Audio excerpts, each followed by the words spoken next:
Bom dia, pessoal. A revisão para a prova, a gente vai trabalhar os 5 capítulos que a gente viu depois do teste. Capítulo 11, 12, 13, 14, 15. 11, basicamente, a 13 é a parte de energia. 14 é a parte de calor e temperatura. E o capítulo 15, que é a parte de gravitação, a gente vai trabalhar conceito, não vai cair cálculo. Só para a gente ter uma questão de conteúdo, né? Da parte de gravitação. Nada muito, vamos dizer assim, complexo do capítulo 15.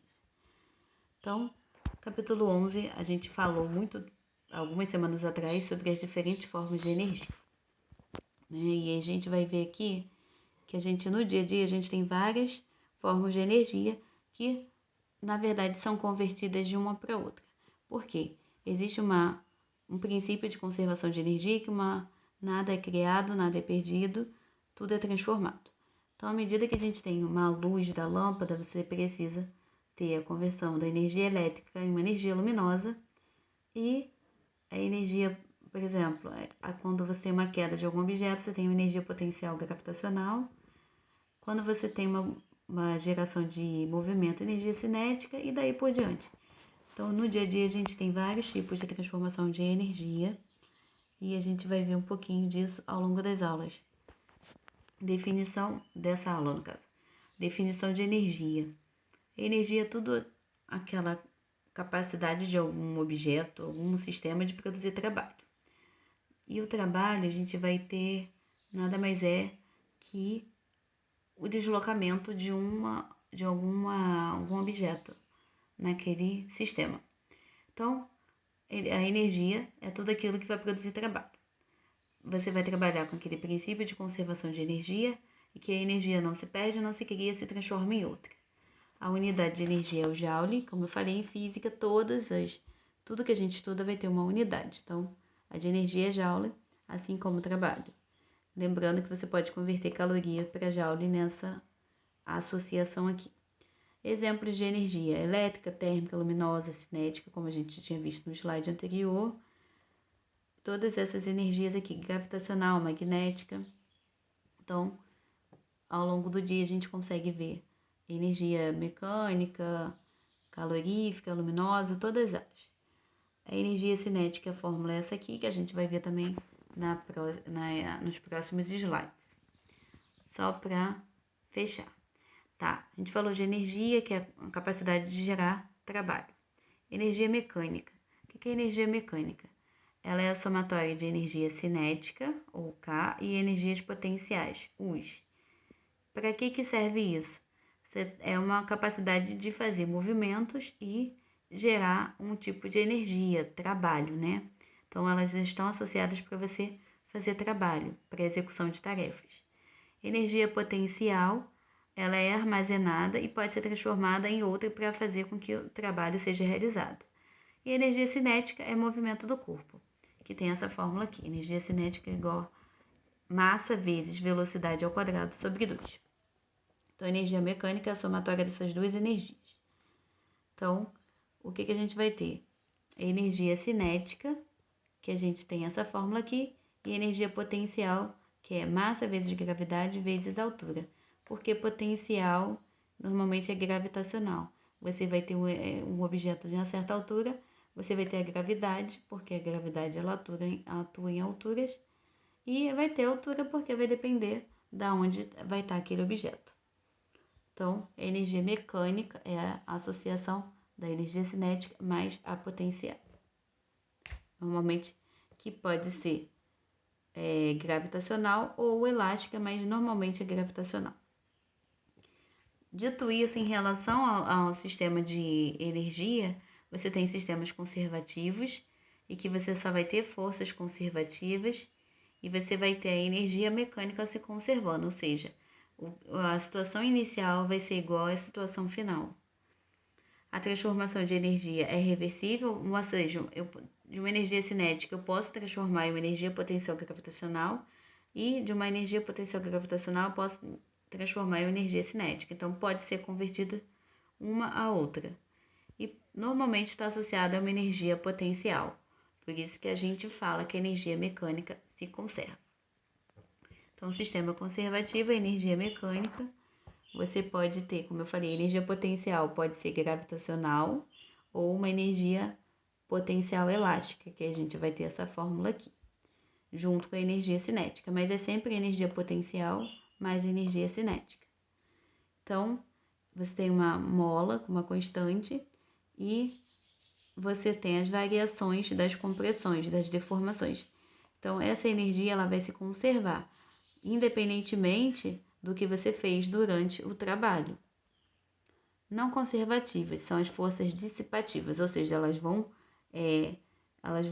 não vão conseguir ser revertidas de uma para outra, não está associada à energia potencial e à energia mecânica, então não vai se conservar.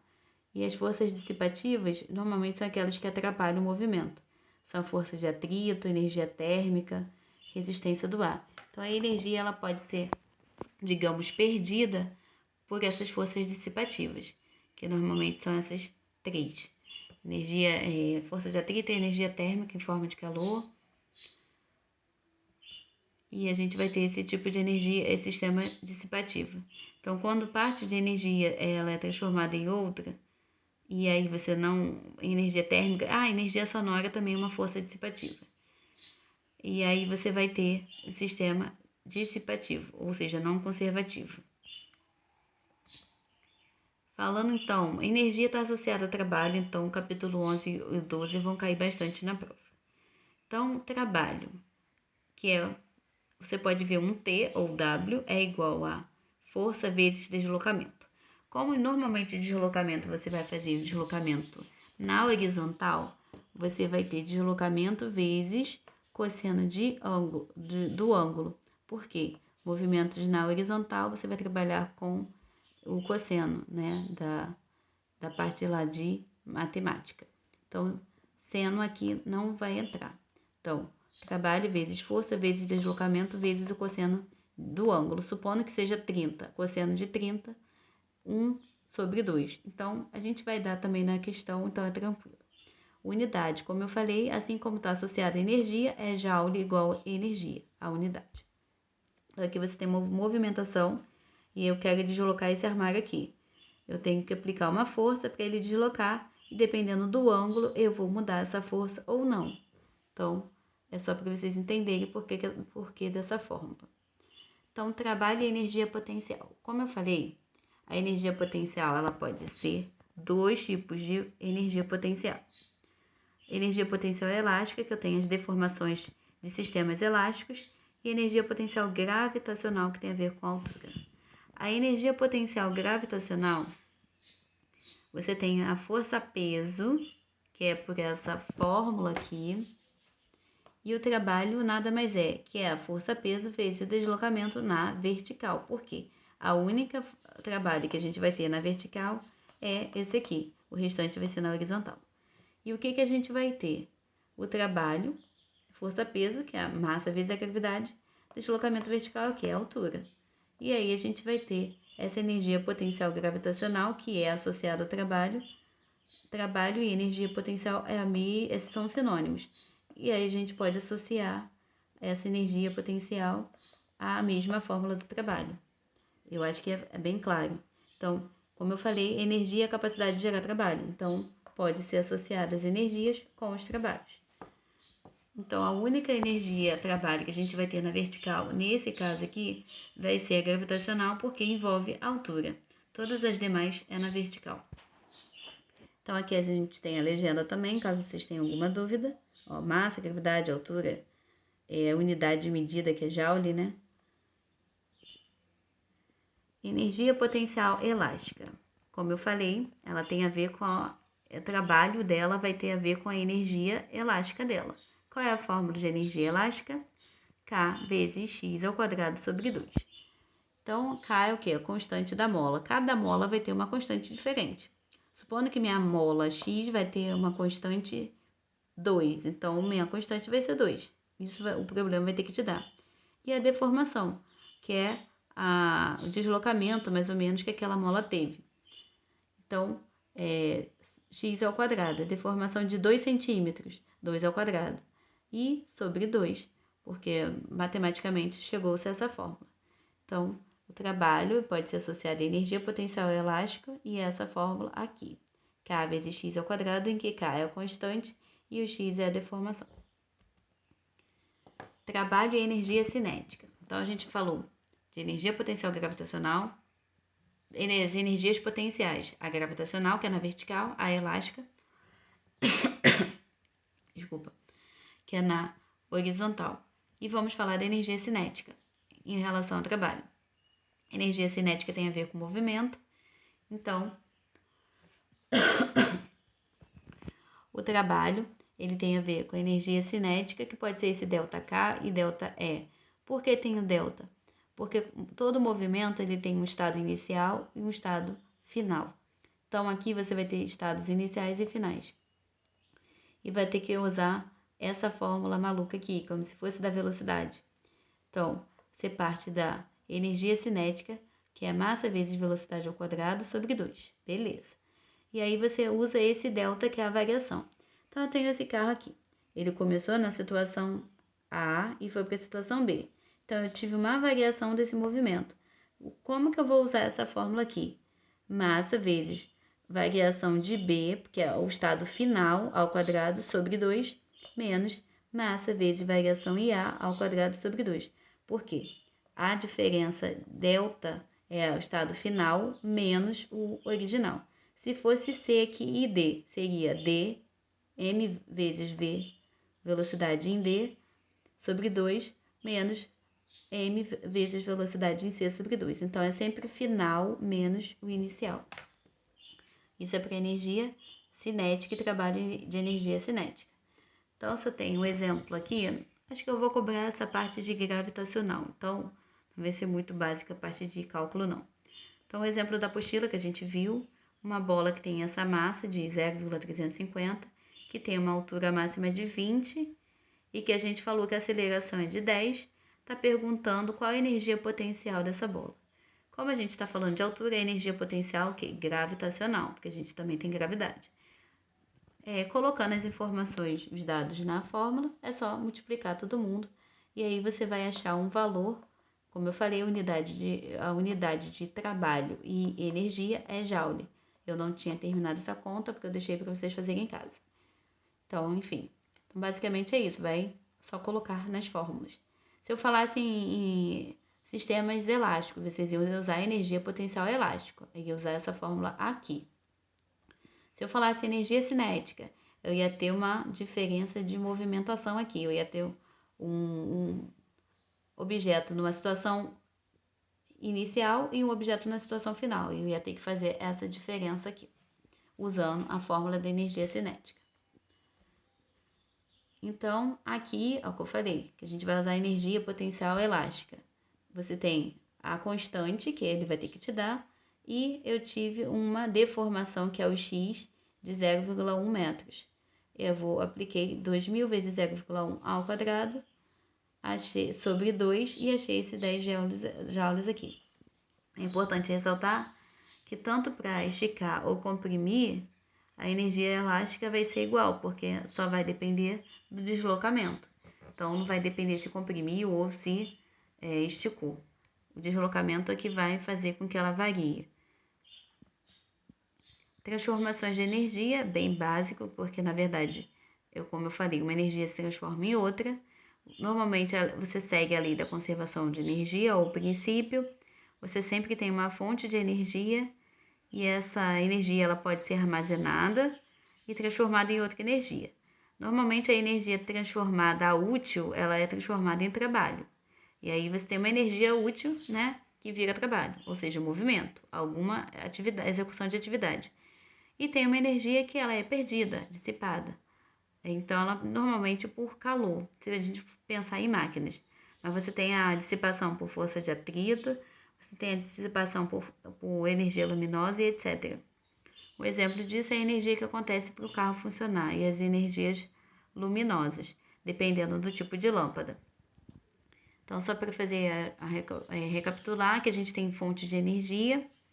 O principal exemplo de transformação de energia é que a gente tem nas usinas para gerar energia elétrica, a gente tem usina nuclear, pelos combustíveis fósseis, que são usinas termoelétricas, energias eólicas, que a gente pega o movimento, a energia cinética dos ventos para transformar em energia elétrica, energia solar, que a gente usa energia química para transformar em energia elétrica, energia hidrelétrica, a gente usa a energia potencial gravitacional da queda da água para gerar eletricidade, e da biomassa, que aí você também vai ter uma transformação de energia química em energia elétrica. Calor e temperatura. Então, a gente viu a parte de calorimetria no capítulo 14. A gente fecha um pouquinho a questão de energia, a transformação, e vai trabalhar com a parte de trocas de calor. Então, diferença de calor e temperatura. Calor é uma energia que está em movimento, térmica, porque tem a ver com temperatura, mas ela é uma energia que está em movimento. Normalmente a gente trabalha com corpos de temperatura diferentes, porque corpos de temperatura igual está em equilíbrio, então não vai haver troca de calor. Normalmente você tem um fluxo de energia térmica do corpo de maior temperatura para um corpo de menor temperatura. A unidade, como é um tipo de energia, é joule. E temperatura nada mais é que a sensação que você tem de algum material e tem a ver com o grau de agitação das moléculas. E você vai ter várias escalas, unidades, Celsius, Fahrenheit e Kelvin, e é possível converter de uma para outra. Então, a temperatura vai expressar se aquele objeto está frio ou quente, e você vai ter essa sensação no seu sistema, no seu sentido do tato, né, para poder saber se está quente ou se está frio. Termômetro é a forma de você saber a temperatura daquele objeto. E você tem as escalas, Celsius, Fahrenheit e Kelvin. Normalmente trabalha com ponto de fusão e ponto de ebulição da água, e no meio a temperatura que você quer calcular. Portanto, você tem as fórmulas de conversão. Celsius e Fahrenheit, essa primeira relação aqui. Celsius e Kelvin, que se você quiser passar temperatura de Celsius para Kelvin, você diminui, e de Kelvin para Celsius você soma. Então, basicamente bem tranquilo de Celsius para Kelvin e Kelvin para Fahrenheit. Lembrando que normalmente você vai ter, na questão de física daqui para frente, as temperaturas em Celsius que vocês vão precisar passar para Kelvin. Então, é só jogar nessa fórmula aqui. Essas aqui é só por conhecimento mesmo, que Fahrenheit já está meio que desuso. Então, o que vocês têm que focar para a vida de vocês, qual que é útil? Essa aqui. Se eu for cobrar na prova, vai ser essa aqui. Então, vocês podem transformar Kelvin em temperatura em Celsius e temperaturas em Celsius em Kelvin. Por que eu só vou cobrar essa? Porque é essa que vocês vão usar ao longo dos estudos de vocês no ensino médio e para terminar o ensino fundamental. Então, como eu falei, calor é um tipo de energia em trânsito e a unidade pode ser joule ou caloria, né? Lembrando que eu já botei a formulazinha da caloria, ó, lá, como que vocês acham, fazer a conversão. E o que eu falei, envolve corpos de temperatura diferentes, só que à medida que eles vão trocando calor, pode chegar a um equilíbrio térmico, em que as temperaturas atingem o mesmo valor. Quando chega em equilíbrio térmico, há a parada da troca de calor, ou seja, não vai haver mais a transferência de energia. E a fórmula que a gente vai trabalhar também, que pode ser que caia na prova, a quantidade de calor, né, que ela pode ser recebida ou doada no corpo, e aí você tem esse calor sensível, que é a quantidade de calor. Qual é a fórmula dessa quantidade de calor ou calor sensível? Quantidade de calor vai ser igual a massa vezes o calor específico que cada material vai ter, vezes a variação de temperatura, que é a temperatura final. Toda vez que tiver esse delta, é variação de temperatura, do estado final para o inicial. Qualquer delta que vocês pegarem em física. Então, você vai ter aqui o exemplo da apostila. Você quer saber a quantidade de calor, ou seja, que de uma água que tem massa de 100 gramas, e você tem essa variação de temperatura, 30 para 50, então inicial e final, então você vai fazer a diferença deles, aplicando a fórmula da quantidade de calor, e sabendo que o calor específico é 1. Então, eu tenho a massa, 100, o calor específico de 1 e o delta T, 50 menos 30, porque final menos inicial, vai achar 2.000 calorias. Se eu quiser passar calorias para joule, a gente vai olhar lá no final, calma aí, existe uma relação, que eu não lembro onde está, mas está aqui, no início da aula. Se eu quiser passar calorias para joules, 1 calorias é igual a 4,18 joules, mais ou menos, ou 2 joules. E aí aqui eu vou botar, ó, que eu achei 20, né? Então eu vou fazer essa regra de 3, para poder achar em joules. Mas aqui ele não pede para você passar em joule, pode manter em calorias. Então tranquilo também. A gente falou nessa aula sobre os estados da matéria, que normalmente a gente conhece 3, mas existe o 4º estado físico. Sólido vai ter forma e volume constante, ou seja, o gelo, você vai olhar o gelo, ele vai ter formato cúbico, né? E o volume dele não vai variar. Agora, se eu pegar o estado líquido, eu já vou ter a forma variando. Se eu coloco que as moléculas vão estar menos unidas, e então é mais difícil você adquirir uma forma para aquele objeto ou aquele material. Então, se eu tenho uma água, se eu coloco num recipiente de vidro cúbico, ele vai ter formato cúbico. Se eu botar em quadrado, ele vai ter formato quadrado. Redondo, ele vai ter formato redondo. Então, a forma do estado líquido vai variar e do volume vai ficar constante, porque eu tenho 1 litro num pote redondo e eu tenho 1 litro num pote quadrado. E o gasoso varia em relação à forma e volume. Os átomos e moléculas que formam, né?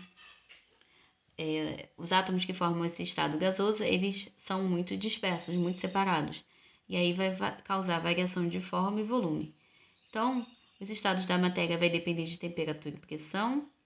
E existe um 4º estado físico, que é o plasma, que só ocorre em condições bem altas de temperatura, que a gente vai ver no núcleo do Sol, por exemplo. E ele é bem parecido com a forma, como se a gente aumentasse a temperatura de um estado gasoso para chegar a esse 4º estado. Então, a gente vai ter aqui, daqui para cá, você aumenta de temperatura. Então, sólido para o líquido, você tem a fusão, líquido para o gás, vaporização, e daí por diante. Aqui eu tenho uma diminuição de temperatura. Então, à medida que eu tenho o exemplo aqui do gelo, eu vou aquecendo, vira líquido, que é água, que é a fusão, aí eu chego no estado de vapor, tem a vaporização e eu esquentei demais, ele vira um plasma, gás ionizado, que é um estado muito quente mesmo. Você pode fazer em laboratório, mas normalmente ocorre no núcleo do Sol. Para fechar a gravitação, mas a gravitação vai cair, o básico. O que a gente vai ter? Gravitação universal, você tem a força da gravidade, que é a força que atrai, de atração de 2 ou mais corpos que vão ter massa. Basicamente isso. Se os corpos contêm massa, eles podem se atrair. É uma força à distância, e o exemplo é a força de atração dos corpos celestes. Por exemplo, do Sol e da Lua sobre a massa da água, que faz o fenômeno das marés. Marés altas, marés baixas, que eu falei para vocês. Ela é regida pela teoria da gravitação universal, que é um princípio fundamental da lei da atração das massas que o Newton maluco calculou. Vamos entender, eu tenho 2 corpos de massas diferentes, massa do Sol e a massa da Terra, e eles estão a uma certa distância. O que o maluco do Newton fez? Ele disse que a força entre esses 2 corpos, que têm uma massa 1 e massa 2, é igual à constante gravitacional, que ele chegou a esse número, eu já vou explicar essa constante, vezes a massa do corpo 1, do Sol, por exemplo, e a massa vezes a massa do corpo 2, sobre a distância entre eles ao quadrado. O que eu quero dizer com isso? A força é inversamente proporcional à distância. Quanto maior a distância, menor a força. E essa força é ao quadrado. Como eu dei o exemplo, acho que na questão do teste, era 3 ao quadrado. Então, se eu tenho uma distância de 3 ao quadrado, eu tenho uma diminuição da força em 9 vezes, porque é inversamente proporcional. A força é proporcional à massa, mas é inversamente proporcional à distância, que é elevado ao quadrado. Não se esqueçam disso. Tá, o que ficou aí na dúvida? Como é que eu faço? Para facilitar o cálculo de vocês, o que vocês podem fazer? Calcula as 2 massas, divide pela distância ao quadrado. Achei 10. Multiplico pela constante, para facilitar a conta de vocês. Tá, e a constante? Falando um pouquinho da constante, é esse valor doido aqui, 6,67 vezes 10 a menos 11, vezes essa fração aqui. O que é essa fração aqui? Nada mais é que a unidade. Então, para cálculo, vocês podem abstrair ela e só trabalham com o número. Então, eu achei essa conta aqui maluca 10, que eu estou dando exemplo. A massa do Sol com a massa da Terra sobre a distância ao quadrado deu 10. O que eu vou fazer aqui? Está faltando multiplicar por quem? Pela constante. 10 vezes esse valor aqui. O que eu fiz com isso aqui? Abstrair totalmente. Então, essa parte aqui é só a unidade da constante. Eu havia esquecido de falar no vídeo anterior, mas por que eu tenho que saber isso? É importante você saber que as massas, quanto maior as massas dos corpos, mais a força da gravidade vai aumentar dos corpos. E eu consigo saber mais ou menos a distância entre os corpos se eu tiver a massa, a força e a gravidade. Então, eu consigo saber várias coisas. Para que isso ajudou? Ajudou nos estudos dos corpos celestes. O pessoal maluco da física que gosta de estudar isso. E aí você consegue saber a posição de aquele determinado corpo se você tiver as outras informações. Como é que eu vou trabalhar isso? Então, como eu falei para vocês, esquece essa parte inicial aqui. Eu tenho a massa do Sol e a massa da Terra. Botei aqui, ó, a massa do Sol, a massa da Terra sobre a distância ao quadrado. Esquece a conta em si, só para vocês entenderem. O que eu fiz? Eu resolvo essas questões todas e multiplico, né? Esquece o 6,67 vezes 10 menos 11.